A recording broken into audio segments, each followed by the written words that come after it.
Good morning, everyone. Today is the last day of the month of July 31st, Monday morning. Week so far. We are ready this morning for the 7th chapter of Matthew. We're working through the New Testament. Judge not that ye be not judged. How many times have you heard that quote to you when you may be making a discernment?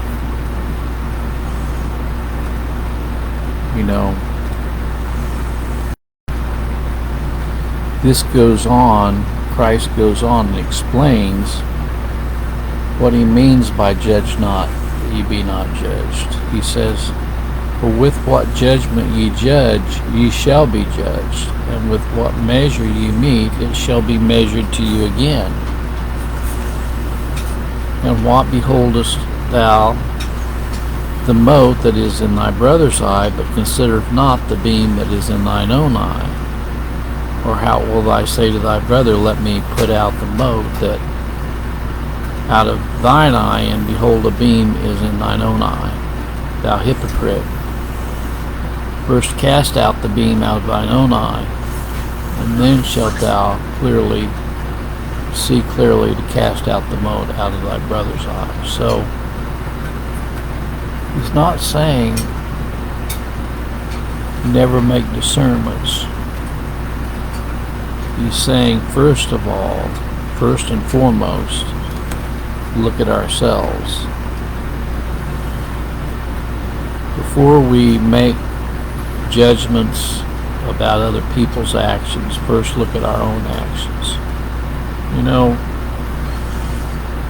That's what happened when these people found this lady taken in adultery, and Jesus Christ told them, those that are without sin cast the first stone. And all of them went away because they all realized they were all adulterers in some way or other. And that's a universal principle, because we're all born and conceived in sin. None of us are without sin. Now, then that brings up the question, well, are you just supposed to accept everything? Are you supposed to not make discernments about anything? Are you just supposed to be woke? That's not what Christ is saying at all. But Christ is saying that first and foremost we should be the hardest on ourselves and not other people. It's very typical, and I'm talking to myself, it's real easy to look at other people and see all their faults without seeing our own faults.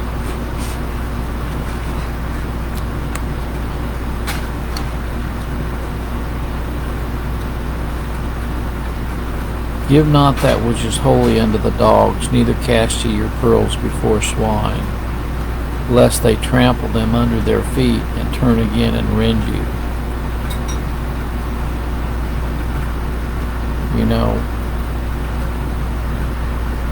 I don't have any desire to go and teach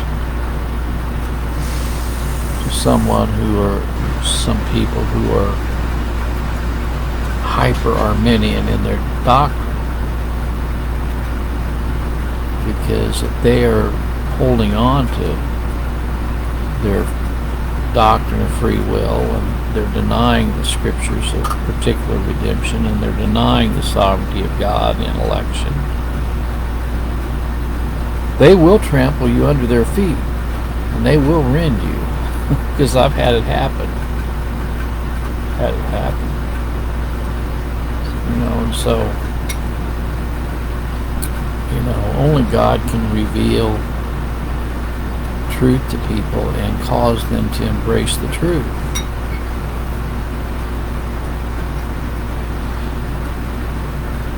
Ask and it shall be given unto you. Seek and ye shall find. Knock and it shall be opened unto you.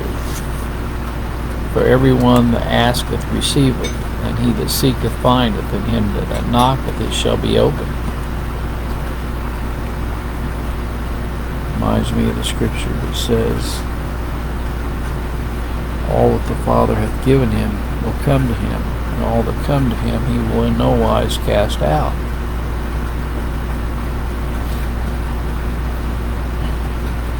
The only reason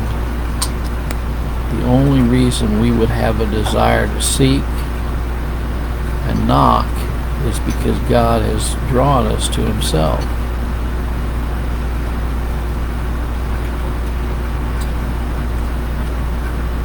Or what man is there of you whom his son asks bread, will he give him a stone? Or if he asks fish, will he give him a serpent? If ye then, being evil, know how to give good gifts unto your children, how much more shall your Father,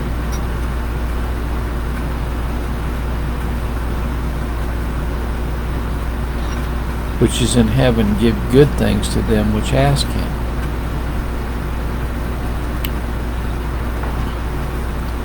If we're one of God's little children, He's got our best interest in mind at all times, and that's why he says in Romans 8, Paul says, all things work together for good to them that love the Lord and to them that are called according to his purpose. Therefore all things whatsoever you would that men should do to you, even so to them, for this is the law and the prophets. Enter ye in at the strait gate, for wide is the gate, and broad is the way that leadeth to destruction, and many be which go in thereat. Because strait is the gate, and narrow is the way which leadeth unto life, and few there be that find it. And the only ones that are going to find eternal life are those who've been given eternal life. It's a gift. Beware of false prophets which come to you in sheep's clothing, but inwardly they are ravening wolves. The ravenous beast. They'll come in, they seem like really, really nice people, and they're just sweet as punch, you know. But you find out what they really believe, and you can't subscribe to it because you are repelled by their false teachings. I heard a guy a while back say,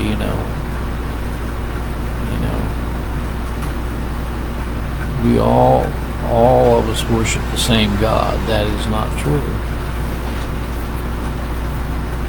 There are many gods, little g's, out there. There's a God of education, there's a God of sports, there's a God of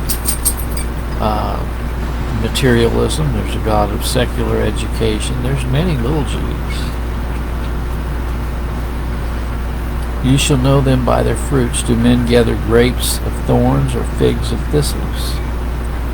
Even so every good tree bringeth forth good fruit, but a corrupt tree bringeth forth evil fruit. A good tree cannot bring forth evil fruit, neither can a corrupt tree bring forth good fruit. Every tree that bringeth not forth good fruit is hewn down and cast into the fire. There are poisonous berries. There are good berries and there's poisonous berries. There's strawberries and there's poisonous berries. Wherefore by their fruits ye shall know them. Every one that saith unto me, Lord, Lord, shall enter. Not every one that saith unto me, Lord, Lord, shall enter into the kingdom of heaven, but he that doeth the will of my Father which is in heaven. Many will say to me in that day, Lord, Lord, have we not prophesied in thy name, and in thy name have cast out devils, and in thy name done many wonderful works?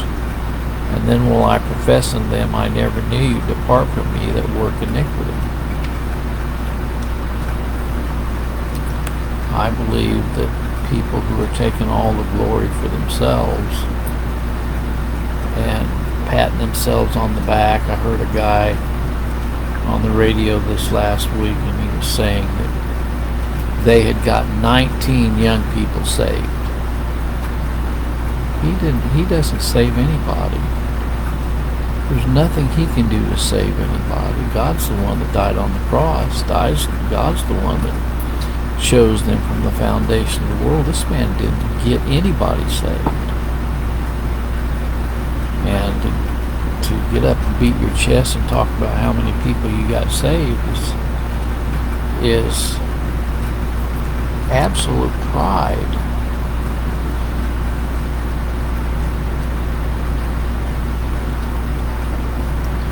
Therefore, whosoever heareth these sayings of mine and doeth them, I will liken him to a wise man which built his house upon a rock. And the rain descended, and the floods came, and the wind blew and bare upon the house, and it fell not, for it was founded upon a rock.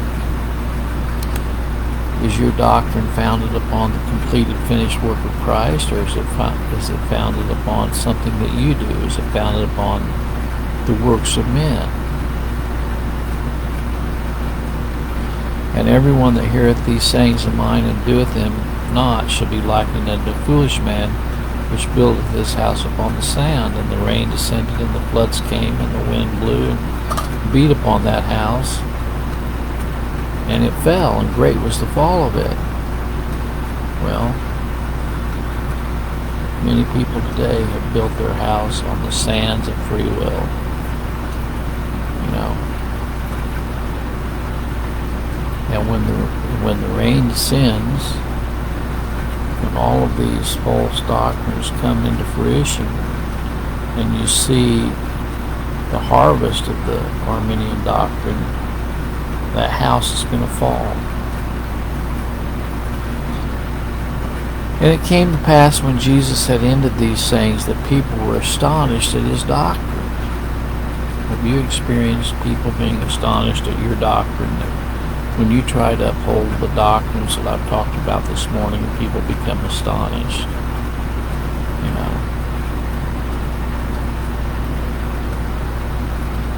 I've often said one of the best screening tools to see where people are at is go to Romans 9. That'll tell you real quickly where they stand. People start saying that God could never do that. When people start saying that Romans 9 only applies to nations and not individuals. When people start denying the potter has power over the clay to make one lump unto honor and one unto dishonor. When people start denying that, that pretty well tells you where they're at. And he taught them as one having authority. Well, the reason he taught them as one having authority is he was the eternal Son of God that was teaching them. He taught them as one having authority, not as the scribes. The scribes had no authority. The scribes were teaching the traditions of men, the doctrines of men. Well, that's what the 7th chapter of Matthew is all about this morning. And let us never forget that the only hope we have is in the rock of our salvation, Jesus Christ. May the good Lord be with you today. It's my prayer. God bless.